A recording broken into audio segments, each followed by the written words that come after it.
সাতক্ষীরায় আছেন আমাদের সহকর্মী মনিরুল ইসলাম মনির। মনির নিশ্চয়ই শুনতে পাচ্ছেন আমাকে। সাতক্ষীরায় কতটা প্রভাব পড়েছে ইতিমধ্যে ঘূর্ণিঝড় রেমালের, সেই সাথে এবং আশ্রয় কেন্দ্রগুলো কতটা প্রস্তুত দেখছেন, মানুষজন আশ্রয় কেন্দ্রে যাচ্ছেন কিনা আমাদের একটু জানাবেন।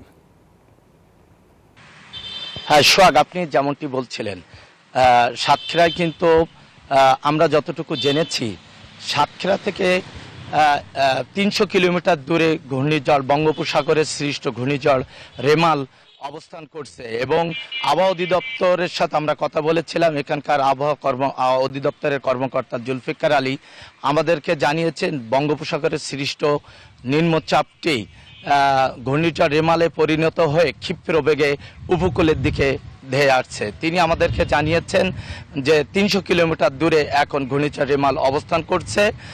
দুপুর থেকে সন্ধ্যা নাগাদ উপকূলের যে কোনো সময় আছড়ে পড়তে পারে ঘূর্ণিঝড় রেমাল। ইতিমধ্যে উপকূল এলাকাবাসীর মধ্যে একটা আতঙ্ক বিরাজ করছে এবং উপকূলবাসী ধারণা করছে যদি এবার ৩ থেকে ৪ বা ৫ ফুট উচ্চতার অধিক উচ্চতায় জলোচ্ছ্বাস হয় তাহলে কিন্তু এই এলাকার ক্ষতিগ্রস্ত বেড়িবাঁধ ভেঙে ব্যাপক প্লাবিত হওয়ার সম্ভাবনা রয়েছে। সেক্ষেত্রে মৎস্যঘেরের ব্যাপক ক্ষয়ক্ষতি হবে। আর এখন বিশেষ করে সাতক্ষীরায় হচ্ছে আপনার কৃষকদের যে আমের মৌসুম, এই আমের মৌসুমে ইতিমধ্যে এই ঝড়ের প্রভাবের কারণে ইতিমধ্যে ৩০% আম কিন্তু কৃষকরা পেড়ে ফেলেছে এবং গাছে রয়েছে ৭০% আম।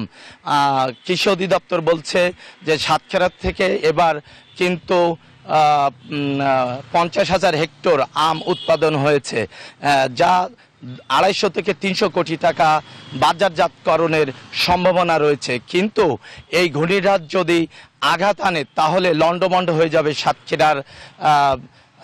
সাতক্ষীরা এবং আমের কিন্তু ব্যাপক ক্ষয়ক্ষতি হবে এবং ব্যবসায়ীরা এবং এখানকার কৃষকরা ব্যাপক ক্ষয়ক্ষতি হবে।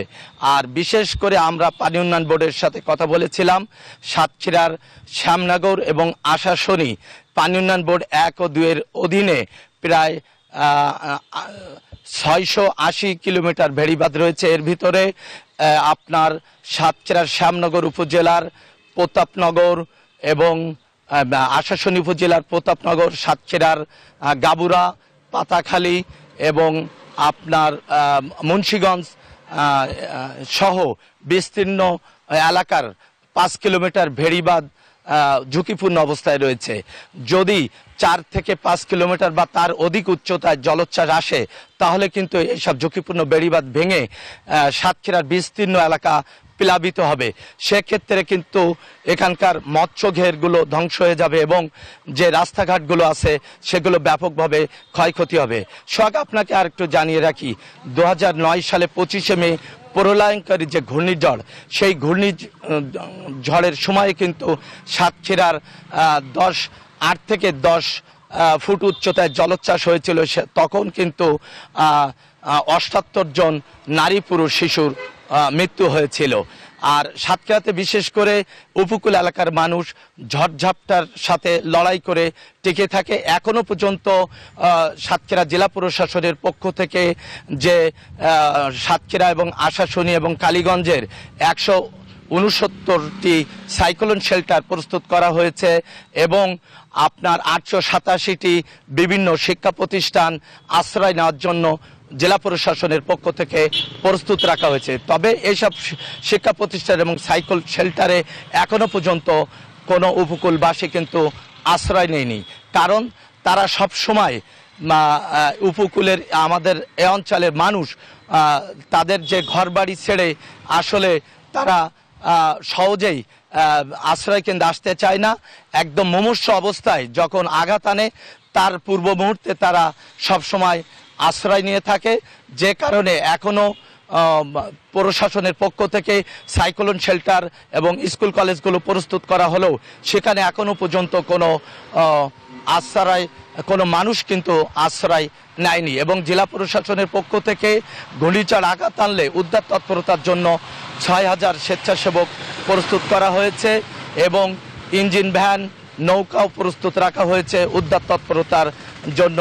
আর জেলা প্রশাসনের পক্ষ থেকে জেলা প্রশাসক মোহাম্মদ হুমায়ুন কবির আমাদেরকে জানিয়েছেন যে এই দুর্যোগ মোকাবেলার জন্য ইতিমধ্যে 5.5 লক্ষ টাকা এবং শুকনা খাবার প্রস্তুত রাখা হয়েছে।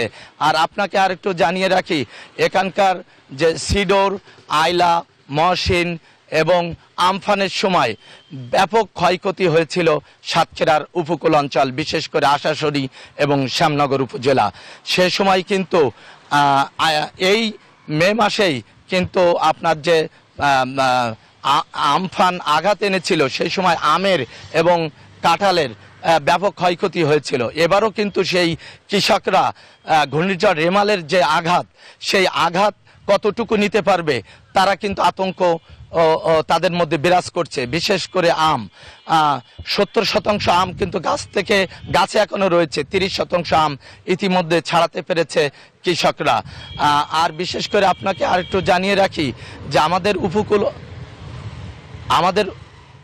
উপকূল অঞ্চলে মানুষ কিন্তু তাদের ভিতরে একটা আতঙ্ক বিরাজ করছে। ফিরছি স্টুডিওতে, সোহাগ। এই ছিল সাতক্ষীরার সর্বশেষ খবর। মনে আপনাকে ধন্যবাদ।